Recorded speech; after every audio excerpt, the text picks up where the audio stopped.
There are nights that start like any other and end up carving themselves into a person's memory with a blade so cold, they remember the sound of the cut. This ordinary, unremarkable Friday was one of those nights, and the room didn't go quiet because a black woman walked in. It went quiet because of what people assumed the moment she did. Her name was Camille Jordan, and when the door of Dale River Bistro swung shut behind her, she felt it. The shift, the quick sweep of eyes pretending not to stare, the subtle tightening of shoulders. It wasn't hatred. It wasn't shouting or insults or anything anyone could point to and say, there's racism. It was smaller than that. It was the kind of racial bias that didn't erupt. It bled. Slowly, invisibly, until you wondered if you were imagining the wound. Camille stood still for a moment, letting the warmth of the restaurant's amber lights brush over her coat. She looked like anyone else, soft scarf around her neck, navy pea coat, hair pulled into a neat low twist. Nothing about her screamed trouble, or danger, or disruption. Yet the hostess looked at her like an unexpected complication. Hi, the young woman said, clinging to the edge of the podium as if steadying herself. Can I help you? Table for one, Camille replied with a calm smile. The hostess blinked. A strange, evaluating glance flickered across her face, one Camille had learned to recognize over a lifetime of being the only black woman in the room. It was the look that searches for a reason to say no.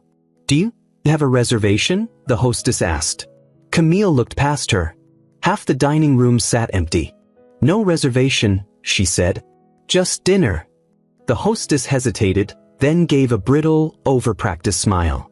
Well, we're actually pretty busy tonight. Camille nodded. She didn't challenge it. Instead, she simply said, I don't mind waiting. After a clipped, reluctant, follow me, the hostess led her through the restaurant with the slow, careful pace of someone escorting a problem. Instead of seating her in the warm center of the room, where laughter bubbled between clinking glasses, she placed Camille in a dim corner, tucked behind a half-wall like an afterthought. A hiding place. A quiet seat, the kind reserved for people restaurants hope other customers won't notice. Camille sat, folding her hands in her lap, breathing evenly. She had come here tonight with intention, with purpose. Because over 20 complaints had crossed her desk in the last few weeks, black residents saying they were treated differently in local shops and restaurants. Dismissed, ignored, overcharged. Not enough for a headline, but deeply enough to bruise. So she decided to see it herself. Not as District Attorney Camille Jordan. Not as the woman whose signature made police chiefs sit straighter. Not as the official overseeing the county's newest racial bias investigation. Just as a black woman trying to eat dinner. 10 minutes passed. Then 15, 20.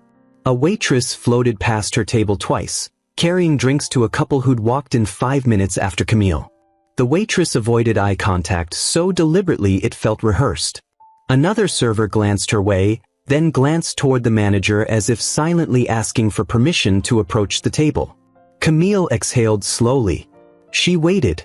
And the longer she waited, the heavier the humiliation sat on her shoulders. Quiet, familiar, uninvited. A family nearby whispered, glancing over. A teenager snickered. An older white man 2 tables away watched her with an expression Camille wished she didn't understand. Finally, a waitress approached, reluctantly. I'm not sure we're still serving, she murmured, clutching her notepad like a shield. Camille checked her watch. It's 7:40, she said gently. Yeah, but we're short-staffed. Then the waitress disappeared again. Camille stared down at the unwanted table, at the empty space where a menu, a glass, a simple acknowledgement should have been. Before she could collect her thoughts, a shadow fell across her table. The manager. He didn't smile, didn't greet her, didn't bother with the courtesy he gave the couple he'd just spoken to near the bar. Ma'am, he said tightly, I'm going to have to ask you to leave. Camille blinked. Is there a reason? We've had complaints, he said quickly, as if reciting a line he'd practiced.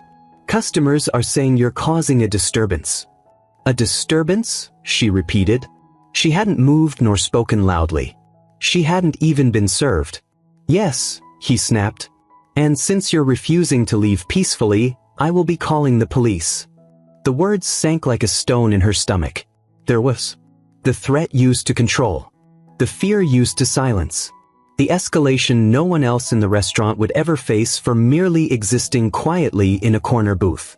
Camille didn't raise her voice. "Do what you feel is necessary," she said softly. Minutes later, 2 officers entered, hands instinctively near their belts, eyes scanning the room for the disturbance they'd been told about. The manager pointed at Camille. That's her." The officers approached. "Ma'am, we got a call about an issue here," one officer said. "I understand," Camille replied, steady.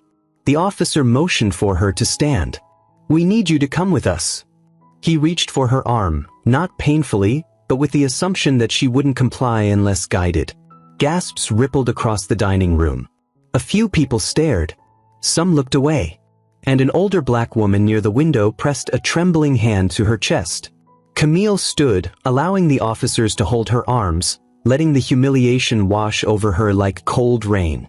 Not because she accepted it, but because she knew what would come next. "Ma'am," the second officer said, "do you have an ID?" "It's in my coat pocket," Camille answered quietly. "You can take it out." The officer hesitated, then reached into the pocket. He pulled out her leather ID holder, opened it, and stopped breathing. His eyes widened, because staring back at him wasn't the face of a suspect or a trespasser. It was the badge of the district attorney of Crystal Ridge County. He let go of her arm. Immediately. "Ma'am," he stammered. "We didn't realize." Camille adjusted her coat, lifting her chin slightly. "You didn't ask," she said, her voice calm but carrying the weight of 100 unspoken truths. A wave of silence swept the room. The kind of silence that isn't peaceful, the kind that exposes everyone who contributed to it. But the night was far from finished. Because before Camille could address the manager, before anyone could apologize or explain or scramble to undo the damage, a chair scraped loudly behind her. Someone stood up. Someone who had witnessed everything. Someone whose words would ignite the next firestorm. For a moment, the air inside Dale River Bistro felt suspended, as if every person in the room had collectively forgotten how to breathe. Camille stood still, her district attorney badge glinting faintly beneath the restaurant's soft amber lights. The officers beside her looked stunned, the manager visibly shrinking into himself. But the silence wasn't what cut deepest. What cut deepest was that no one, not one person, had spoken up until after her title had been revealed. And then, finally, someone did. A chair scraped sharply against the floor behind her. Every head turned. It was the elderly black woman from the front window, the one who had watched the scene unfold with a trembling hand pressed against her chest. She stood slowly, leaning lightly on her cane, her back straight despite the pain Camille could see woven through her steps. Her gray curls framed her face like a soft halo, but her eyes, those were fire. "Excuse me," the woman said, her voice clear and steady despite her age. "I have something to say." A ripple of unease passed through the room. The officers stepped back. The manager stiffened. The waitstaff froze mid-motion. And Camille turned toward her fully, giving the woman her attention, not as the district attorney, but as another black woman recognizing a familiar ache.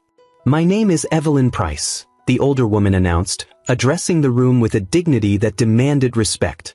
"And I watched this entire thing. Every second. Every insult disguised as hospitality. Every lie." The manager swallowed hard. "Ma'am, I don't think." Evelyn raised a hand. The manager fell silent. "No. You don't get to speak right now," she said with a calm firmness that shook him more than if she'd yelled. "Not after what you allowed here." The restaurant went silent again, but this time, the silence didn't come from discomfort. It came from the truth finally standing up.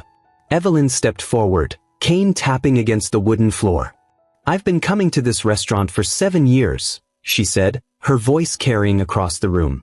"I come here every Friday for the soup and to see people, because sometimes this is the only place I'm not alone." Her voice cracked slightly, but she steadied herself. "And every Friday," she continued, "I watch how people are treated here. Some get smiles. Some get menus. Some get second chances when they're rude or impatient. She paused, eyes glistening. But every time a black person walks in, the temperature in this room drops 10 degrees. A few customers shifted uncomfortably. One man let out a quiet, defensive scoff, but quickly silenced himself when Evelyn turned her gaze toward him. That young woman, Evelyn said, pointing gently toward Camille, sat in that corner doing absolutely nothing but breathing. And for that you called the police. The words hung in the air. Camille felt a knot in her throat, not from anger, but from something older, more tired. The echo of generations forced to witness each other's humiliation. Evelyn continued, voice trembling only slightly. My son was pulled out of his car 20 years ago because an officer said he looked nervous. My grandson was handcuffed at 15 because he fit the description. And tonight, I saw the same fear in her face that I saw in theirs. Her cane tapped the floor again. You didn't know she was the district attorney. But you shouldn't have needed to know that to treat her like a human being. The room was utterly still. The manager opened his mouth again, but before he could speak, one of the younger servers, a Latina woman in her 20s, stepped forward too. Ms. Price is right, she whispered. We're told to keep certain customers in the back. To watch them. Not officially, but you know. She didn't have to finish. Everyone knew. The hostess from earlier looked down, cheeks burning. Camille took in the scene slowly. She hadn't expected backup. She hadn't expected the truth to rise from a room that had been silent only minutes earlier. But injustice, once exposed, has a way of unraveling everything it touches. One of the officers stepped forward, clearing his throat. Ma'am, he said to Camille, we apologize. We can file a report on what happened if you'd like. He offered the words carefully, with a shaky respect that hadn't been there before. Camille's expression didn't soften. Officer, she said quietly, if I had not had that badge, would you have listened to me? The officer hesitated, opened his mouth and closed it, because the truth sat between them, heavy and undeniable. Probably not. Definitely not. Camille didn't press further. She simply nodded once and turned her attention back to the manager. He was sweating now, hands shaking slightly as he attempted a remorseful expression that didn't touch his eyes. I had no idea who you were, he stammered. And that, Camille replied, is the problem. Her voice didn't rise, but her words landed with the weight of a gavel. People shouldn't have to be somebody to deserve dignity. Evelyn nodded firmly, supporting her like a pillar of quiet strength. The manager tried again, desperation bleeding into his voice. Please, I can explain. We've had incidents before, people loitering, causing trouble. I thought. You thought she was trouble because she was black, Evelyn cut in sharply. Just say it plain. Several customers gasped softly. The manager's face reddened. I didn't mean.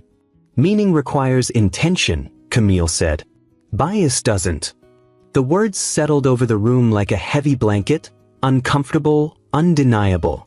Camille stepped forward, pulling her coat tighter around her. I came tonight because I've received multiple reports about discriminatory treatment in this community, she said. I wanted to see for myself. Maybe the stories were exaggerated. Maybe people misread situations. Maybe things weren't as bad as they sounded. She looked around the room, meeting eyes that suddenly found their menus very interesting. But standing here now, it's worse. A murmur rippled through the restaurant. One man at the bar muttered under his breath, "This is being blown way out of." "Stand up," Evelyn said, turning to him sharply. The man blinked. "What?"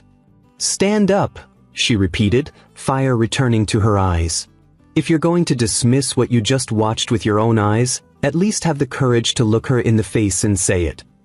The man sank back into silence. Camille exhaled slowly, grounding herself, pulling back from anger and stepping into something more precise. "I'm shutting this place down," the manager blurted suddenly, panicked. "I'll close for the night, No," Camille interrupted. "You don't get to hide behind closed doors. Not tonight." She turned to the officers. "I'd like a formal incident report filed," she said. Detail everything you witnessed from the moment you arrived. The officers nodded, regret heavy in their expressions. And, Camille added, notify Chief Ramirez that I'll be requesting a full review of police response protocols in bias-related incidents. The first officer swallowed hard. Yes, ma'am. But before anyone else could speak, Evelyn's voice returned, soft this time, but trembling with emotion. Miss Jordan, forgive me for asking, but what happens next? For people like us? Who doesn't have badges or titles? Camille turned to her slowly, and in Evelyn's eyes, she saw decades of quiet wounds. Years of being polite to protect herself. A lifetime of swallowing insults so they didn't choke her. Camille answered gently, but her voice carried steel. What happens next is accountability. She touched Evelyn's hand lightly. And it starts tonight. But before Camille could outline anything further, before she could comfort Evelyn, or address the room, or call the necessary officials, her phone buzzed in her pocket.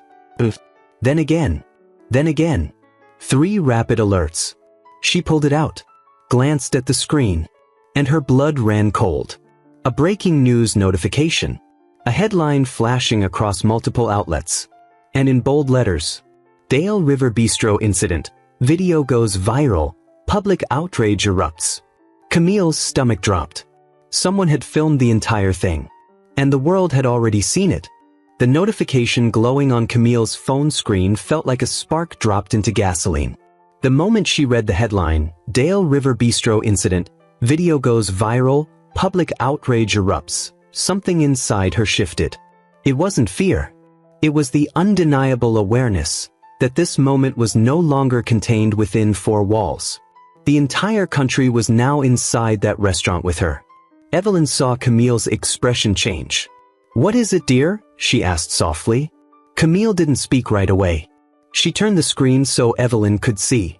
The older woman's eyes widened, then filled with something between shock and sorrow. Oh Lord, Evelyn whispered. It's already out there. Already out there. Already spreading. Already igniting. The officers shifted uneasily. The manager paled. The hostess covered her mouth with both hands. And in the back of the restaurant, a teenager, the same one who had snickered earlier, was now whispering frantically to his friend, Dude, that's them. That's literally happening right now. My mom just sent me the link. Camille inhaled slowly through her nose. She didn't want the attention. She certainly didn't want to become a viral moment in a nationwide conversation that never seemed to stop hurting the same people over and over. All she'd wanted was the truth. And now the truth was trending. Before she could say anything, before she could even process what this meant, the restaurant doors burst open. It wasn't the police. It wasn't press. It wasn't protesters. It was her chief investigator, Marcus Hale, breathing hard as if he had sprinted from his car. Camille, he said, heading straight for her, not bothering to acknowledge the stunned crowd around them. We need to talk. Now. His tone wasn't angry, it was urgent. Too urgent. Marcus, she said, lowering her voice, what's happening? He opened his mouth, but the manager jumped in, flustered. I don't know what's going on, but please understand, we never meant for this to. Marcus held up a hand without looking at him. Sir, with all due respect, not one single person in this room wants to hear from you right now. The manager wilted backward like he'd been slapped. Marcus turned back to Camille. You're trending on every platform, he said, keeping his voice low. Hashtags. News alerts. Commentators are already jumping on it. Reporters are headed here right now.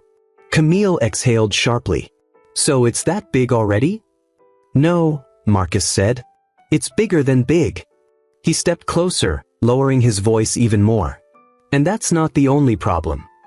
Evelyn leaned in slightly, her face tight with concern. What do you mean? Camille asked. Marcus pulled out his phone and tapped the screen. A paused video appeared, shaky footage clearly taken from a customer's phone inside the restaurant. In the frame, the officers stood just behind Camille, holding her by the arms. The host staff lingered in the background. The manager's face was partially visible. But it wasn't the visuals that made Camille's stomach twist. It was the sound.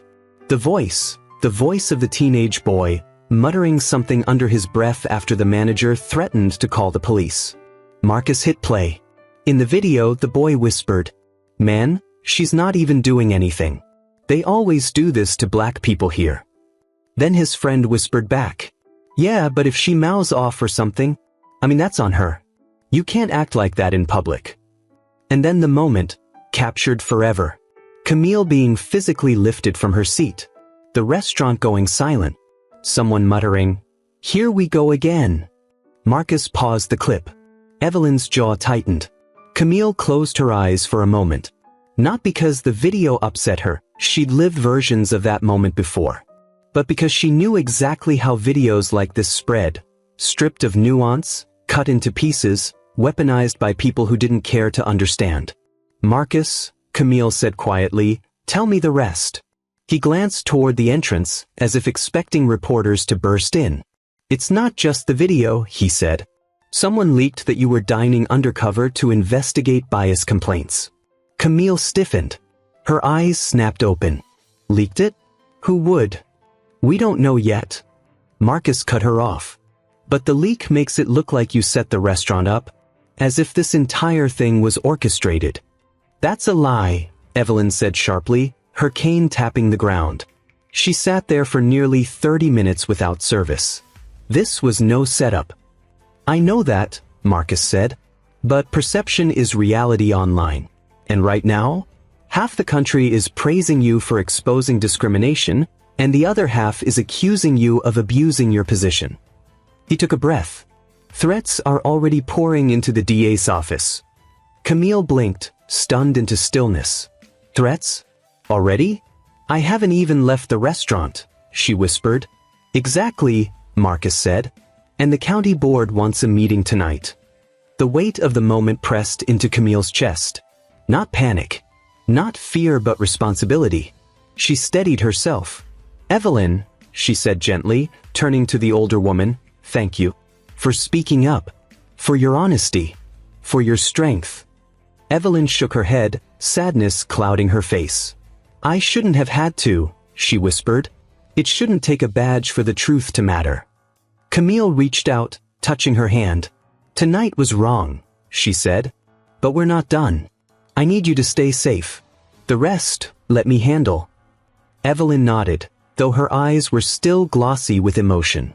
But the moment was cut short by new chaos.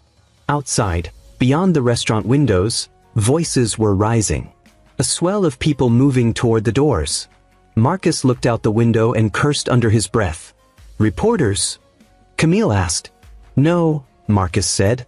"Worse." The crowd outside grew louder. A mix of angry voices, camera flashes, chants, protesters holding phones, live streams beginning. People pushed closer to the entrance. It was happening too fast. Police cars began arriving, lights flashing, sirens warbling. "Camille," Marcus said urgently, "we need to leave. Now." She nodded once. But before they could move, the restaurant doors flew open yet again, this time with a force that startled everyone inside. A woman stepped in. Not a protester, but someone Camille recognized instantly, someone whose presence in this moment made no sense. Her political rival, County Councilwoman Rebecca Langford. Her heels clicked sharply against the restaurant floor as she strode inside, her expression cold and calculated, a phone in her hand already recording. "District Attorney Jordan," she said loudly enough for everyone in the room to hear, "we need to talk about what you've just unleashed on this community." Marcus muttered, "Oh, hell." The officers straightened. The manager looked both terrified and relieved. The crowd outside surged louder. And Camille? She turned fully to face the woman approaching her, shoulders straight, voice calm. "Councilwoman Langford," she said. "This is not the time." Langford stepped closer, eyes narrowing. "Oh, I think it is exactly the time," she said. "Because whatever you think you were doing here tonight just set this county on fire." Her voice dropped lower, sharp enough to cut. "And I'm going to make sure the flames land squarely on you." The threat hung between them. But Camille didn't flinch. Not yet. Because she knew what Langford didn't. The storm outside wasn't just noise. It was evidence.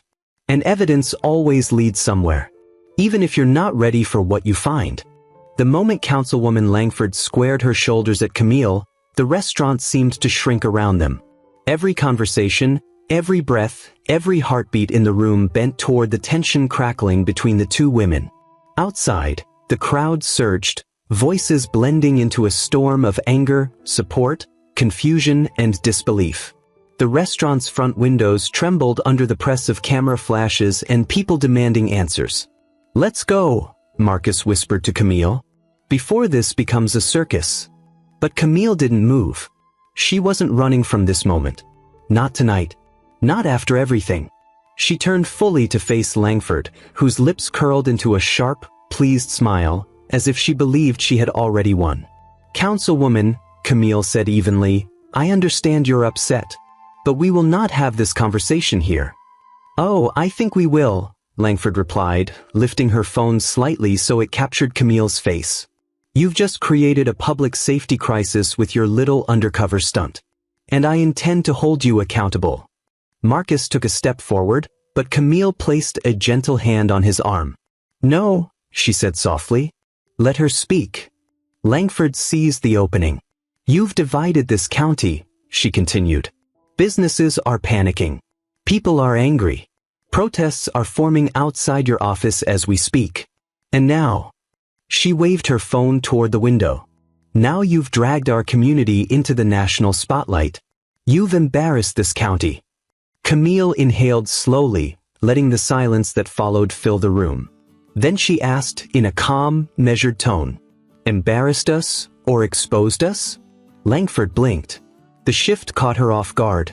"Because those are two very different things," Camille continued. "Embarrassment comes from lies being told. Exposure comes from truth being revealed." A murmur ran through the restaurant. "And what happened here tonight wasn't a lie. It was a pattern," Camille said. "A pattern people have been reporting for months. A pattern you refused to acknowledge even when residents called your office asking for help." Langford stiffened. "You have no proof of that." Camille's tone remained cool. "I have voice messages," she said. "Emails, written complaints, reports you dismissed.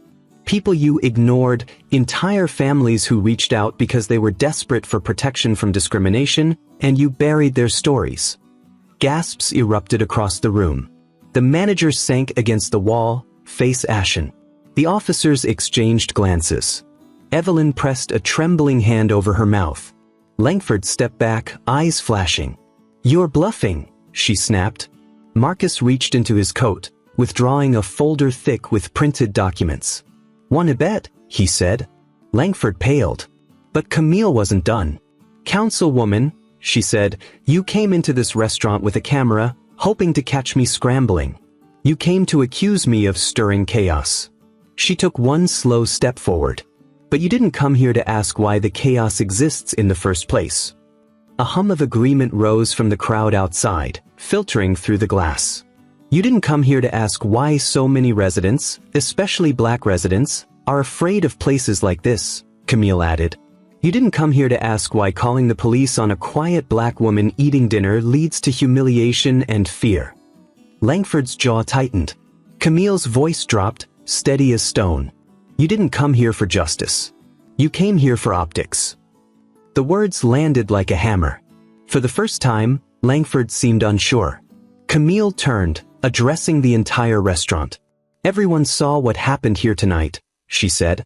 "And this," she gestured around them, "this isn't about me.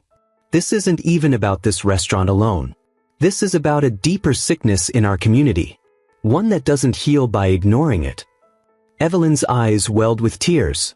Camille faced the manager next. "You threatened me," she said quietly. "But you've threatened others too. People without titles, people without badges, people who deserved better." The manager swallowed hard. "I didn't mean." "No," Camille said. "You didn't have to mean it. You just did it." A hush fell over the room. She stepped back, addressing everyone. "The video outside, that wasn't mine. I didn't ask for it. But it exists. And people are watching. People who have their own stories. People who have lived this humiliation in silence." She let the words settle. And now they know they are not alone. The restaurant seemed to exhale all at once. The fear, the guilt, the recognition of years of unspoken truths. Marcus leaned in close. "Camille, reporters are here." She nodded. "Good." Without waiting another second, Camille walked toward the front doors. The crowd outside parted the instant she stepped through, cameras raised, microphones extended, voices shouting for statements. But Camille lifted her hand, signaling for quiet. A wave of silence rolled over the crowd. And then, for the first time that night, Camille spoke not just to a room, but to a community. "To every person watching," she said, voice resonating with something powerful and unshakable. Tonight wasn't staged. It wasn't planned. It wasn't political. It was a lived experience, one many of us know too well. The crowd leaned in. "Bias isn't always loud," Camille continued. "Sometimes it's quiet, subtle, dismissive. But no matter how it shows up, it wounds." Phones recorded. Reporters scribbled. Even police officers lowered their heads. "And tonight," she said, "this county saw it. Not hidden, not whispered, but visible." A heartbeat passed. And now we must decide who we are. Do we protect the comfortable lie, or confront the uncomfortable truth? The crowd erupted into applause, cheers, shouts of support. But Camille wasn't finished. "As of this moment," she announced, "a full civil rights investigation is being opened into Dale River Bistro and any associated businesses with prior complaints. Effective immediately, temporary closure orders are being issued pending review." The manager, hearing this from behind the window, collapsed into a chair. "And for every resident who has ever felt unseen, unheard, or unsafe," Camille said, "my office is opening a task force dedicated to addressing racial bias across the county. Your stories matter, and they will be heard." The crowd cheered louder.